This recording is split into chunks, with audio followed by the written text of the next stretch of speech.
ख़वातीन पर हम देख रहे हैं घरेलू तशद्दुद और खुला से मुतालिक सुप्रीम कोर्ट के तारीखी फ़ैसले पर इस वक्त बहस जारी है। ये फ़ैसला डॉक्टर सीमा नामी खातून के केस में दिया गया है। मुतासरा खातून ने 2017 में शौहर की दूसरी शादी, जुल्म सितम और घरेलू तशद्दुद की बुनियाद पर मातहत अदालतों में निकाह ख़त्म करने की दरख्वास्त दी थी। फैमिली कोर्ट ने दरख्वास्त पर खुला की डिग्री जारी करते हुए शौहर वकास खान को इद्दत के दौरान 30,000 रुपये बतौर खर्चा अदा करने का हुक्म दिया, जबकि खुला की बुनियाद पर डॉक्टर सीमा को सोने के जेवरात और प्लॉट साबिक शौहर को वापस करने की हिदायत की थी। बादशाह पेशावर हाई कोर्ट ने भी फैमिली कोर्ट के फैसले को बरकरार रखा। सुप्रीम कोर्ट में मौक़िफ़ इख्तियार किया गया कि निचली अदालतों ने खातून की रजामंदी के बगैर खुला का हुक्म दिया और उसे हक महर से भी महरूम कर दिया। ताहम अदालत उस्मा ने इस पर फैसला सुनाते हुए खुला, महर, नान नफ़क़ा की हद तक फैमिली कोर्ट, एपलेट कोर्ट और हाई कोर्ट के फैसले का लदम करार दिए और वाज़ेह किया कि अगर शौहर इजाज़त के बगैर दूसरी शादी करे तो बीवी को निकाह ख़त्म करने का हक हासिल है और ऐसी सूरत में बीवी को अपना महर वापस करने की ज़रूरत नहीं। अदालत ने यह भी कहा कि औरत की रजामंदी के बगैर खुला का हुक्म नहीं दिया जा सकता। और फैसले में सुप्रीम कोर्ट ने यह भी वाज़े तौर पर कहा है कि तशद्दुद सिर्फ मारपीट नहीं होता, जहनी अजियत, गालम गलोच, झूठे इल्ज़ामात या कोई भी बदतर रवैया जो है औरत के लिए घर में तज़हीक का बायस बने और इज्जत के साथ जीना मुश्किल कर दे, ये सब भी जुल्म के ज़ुमरे में आता है। सुप्रीम कोर्ट का ये जो तारीख़ी फ़ैसला है घरेलू तशद्दुद के ख़ात्मे और ख़वातीन के तहफ़्फ़ुज़ के लिए कितना मौसर साबित होगा, इसी पर बात करने के लिए हमारे साथ मौजूद है माहिर कानरा सदोज़ई साहिबा। बहुत शुक्रिया आपके वक्त का। वेलकम टू सुनो पाकिस्तान। और जिस तरह से ये फ़ैसला हमारे सामने आया है, सुप्रीम कोर्ट ने घरेलू तशद्दुद और औरत को निकाह ख़त्म करने के हक़ से मुतालिक तारीख़ी फ़ैसला दिया है। इस फ़ैसले को आप सबसे पहले तो कैसे देखती हैं, इसकी कितनी अहमियत है और इस पर इम्प्लीमेंटेशन आप देखती हैं कि पॉसिबल होगी? इस फैसले पे जाने से पहले ना मैं यहाँ पे 2-3 चीज़ें क्लियर करूँगी। सबसे पहली बात ये है कि मैं इन चीज़ों पे बड़ी एक डिटेल में बात करना चाहूँगी कि व्हाट आर द मोड्स कि जिनके अकॉर्डिंग एक निकाह को ख़त्म किया जा सकता है। सबसे पहले जो हमारे पास मोड मौजूद है निकाह को ख़त्म करने का, दैट इज़ तलाक। तलाक का मतलब ये है कि एक तलाक या एक मोड जिसके थ्रू निकाह ख़त्म हुआ है वो इनिशिएट हो रहा है एक मर्द की तरफ से, उसके अंदर औरत की विलिंगनेस नहीं शामिल होती, या वो कह सकते हैं कि औरत की मर्ज़ी के बगैर उसको मर्द अपने निकाह से निकाल देता है। ठीक। सो सेकंड मोड इज़ खुला। खुला का मतलब है कि ये प्ली इनिशिएट ही औरत की तरफ से हुई है, मर्द चाहे या ना चाहे, लेकिन औरत अब उसके साथ रहना नहीं चाहती। तो ये इनहेरेंट राइट है औरत का निकाह को ख़त्म करने का। और तीसरा तरीका है मुबारात, जिसके अंदर मर्द और औरत ना खुला की तरफ जा रहे हैं ना तलाक की तरफ जा रहे हैं, लेकिन वो ये समझते हैं कि अब हम एक दूसरे के साथ रहना नहीं चाहते। सो इस सिचुएशन में families they sit together, the husband and the wife, the spouses they sit together, वो आपस में बैठते हैं और उसको रेजोल्यूशन की तरफ लेके जाते हैं, यानी डिसॉल्व कर देते हैं निकाह को। तो उसको कहते हैं मुबारात। तलाक की सूरत में क्या होता है कि एक मर्द ने जब औरत, बिकॉज तलाक को आमतौर पे ज़्यादती का नाम दिया जाता है कि औरत तो रहना चाहती थी, घर बसाना चाहती थी, लेकिन मर्द घर बसाने के ख्वाहिशमंद नहीं था, तो उसने औरत को छोड़ दिया। इस सिचुएशन में औरत को जितना भी महर है वो मिलता है और महर वापस करने की ज़रूरत नहीं होती। लेकिन जब हम देखते हैं कि खुला के केसेस आते हैं कि जहाँ पे औरत इनिशिएट कर रही है, मे बी मर्द रहना चाहता हो लेकिन किसी भी वजूहात की बिना पे औरत मर्द के साथ रहना नहीं चाहती, वहाँ पे उसको महर वापस करना पड़ता है।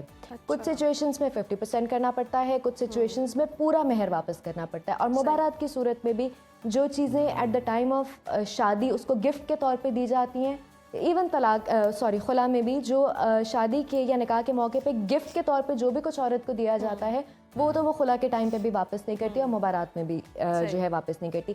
आपने बात की सुप्रीम ट्रायल कोर्ट के फैसले की, जहाँ पे औरत की मर्जी के बगैर खुला जो है वो नहीं हो सकती। तो देखिए, औरत की मर्जी के बगैर तो खुला वैसे भी नहीं हो सकती, क्योंकि खुला को इनिशिएट करने वाली ही औरत होती है, तलाक को इनिशिएट करने वाला मर्द होता है। तो औरत की एक हमारे पास जर्नल फिनोमिनन है इस्लामिक लॉ में भी और आपके नेशनल लॉज में भी, कि qazi can step into the shoes of husband and pronounce khula. अब उस सिचुएशन में बहुत सारे मर्द हजरात कहते हैं, क्योंकि वो केस को प्रोसीड नहीं करते कि हम तो ये चाहते ही नहीं है, लिहाजा जो है वो एक्स पार्टी डिसीजन की तरफ केस चला जाता है, लेकिन औरत को खुला हो जाती है। तो इस सिचुएशन में मर्द की ही मर्जी शामिल नहीं होती, लेकिन खुला जो है वो इटसेल्फ करार दे दी जाती है। सही। अच्छा सिद्रा, जैसे कि आपने खुला की बात की कि अपनी मर्जी से ही औरत के खुला होती है, अब हक महर की भी आपने वजाहत दे दी कि किस सूरत में आपको हक महर जो है वो देना होगा, किस सूरत में आप नहीं दे सकते। अब अगर खुला ले रही है तो हक महर जैसे कि आपने भी बताया कि अब वो यानी कि वापस करेगी ही करेगी, लेकिन यहाँ पे ये वाजे किया गया कि हक महर वापस करने की कोई शर्त नहीं है, क्योंकि बास केसेस में ऐसे भी होता है कि औरतों को अजियत दी जाती है, मारपीट की जाती है, लेकिन कहा जाता है तलाक नहीं दूंगा, खुला लेना है तो ले लो, तलाक नहीं मिलेगी। वो ये भी एक अजियत, जहनी अजियत होती है।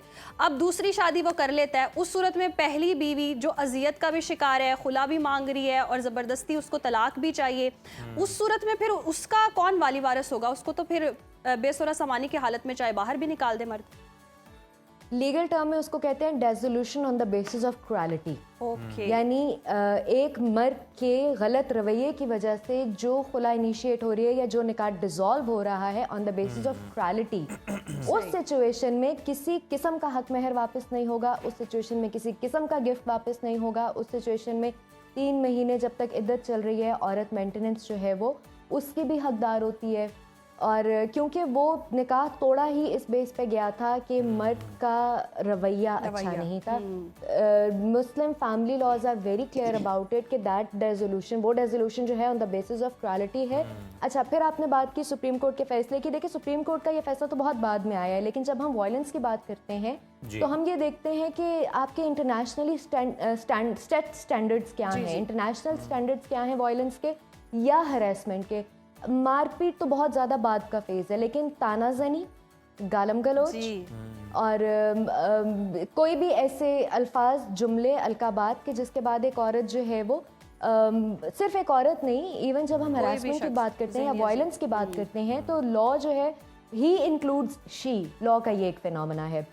लॉ में जगह जगह आपको ही नजर आएगा, बस बट ही इंक्लूड्स शी।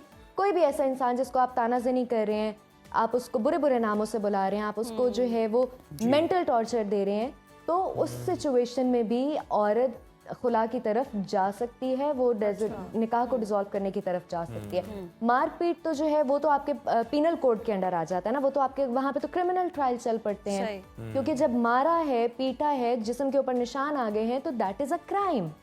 लेकिन आपकी बाकी लिटिगेशन तो सिविल लिटिगेशन है ना, कि जहाँ पे आपने निकाह, तलाक, शादी, ये सारी तो सिद्रा, आपकी बात से एक और बड़ा इंपॉर्टेंट पहलू जो है, पॉइंट निकलता है कि जिस तरह से आपने बात की कि खुदा न खासा कोई तशद्दुद का वाकया पेश आता है और फिर मेडिकल करवाया जाता है, कितना वक्त जो है वो अहम होता है उसके अंदर आपको मेडिकल करवाना चाहिए ताकि आप कानूनी कार्रवाई जो है वो कर सकें और लीगली भी जो आपका केस है वो ज़्यादा मजबूत।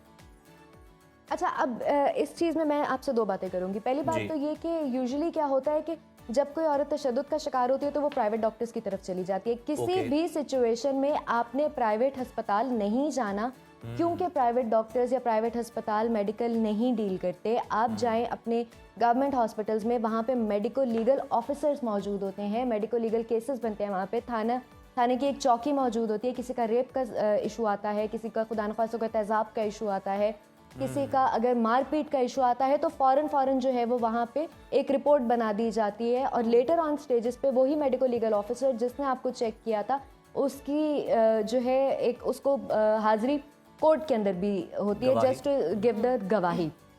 सेकेंडली, आपने एटलीस्ट मतलब आप जितनी जल्दी जा सकते हैं जाएं, लेकिन 48 आवर्स से ज़्यादा का वक्त ना लगाएं, क्योंकि जिस तरह वक्त गुजरता जाएगा आपके जिस्म के निशान चले जाएंगे। आपका जो है, देखिए किसी ने आपको हाथ भी लगाया ना, हम जब फोरेंसिक्स कराते हैं ना तो कहीं ना कहीं कुछ ना कुछ एविडेंसेस रह जाते हैं फोरेंसिक्स में। लेकिन सिमिलरली एक ऐसी सिचुएशन में, मैं पिछले दिनों एक केस देख रही थी कि एक औरत की गर्दन, सर की भी हड्डियाँ तोड़ दी, ससुराल वालों ने भी जुल्म किया और शौहर ने भी जुल्म किया। She was a victim of rape as well. तो ऐसी सिचुएशन में भी फौरन से आपने जाना है सिविल अस्पताल में, आपने गवर्नमेंट अस्पताल में जाना है। किसी सूरत आपने जो है वो प्राइवेट अस्पताल में नहीं जाना। प्राइवेट हॉस्पिटल्स इसको डील नहीं करते। आपके गवर्नमेंट हॉस्पिटल्स में प्रॉपर चौकी मौजूद होती है जहाँ पुलिस भी बैठा हुआ है और मेडिकल लीगल ऑफिसर। बिल्कुल सिद्रा, मकसद भी यही था कि लोगों को उनके खवातीन को खास तौर पर अपने राइट्स पता हो और उन्हें पता हो कि किस प्लेटफॉर्म पर उन्होंने जाना है और अपनी कंप्लेंट जो है उन्होंने लॉन्च करनी है।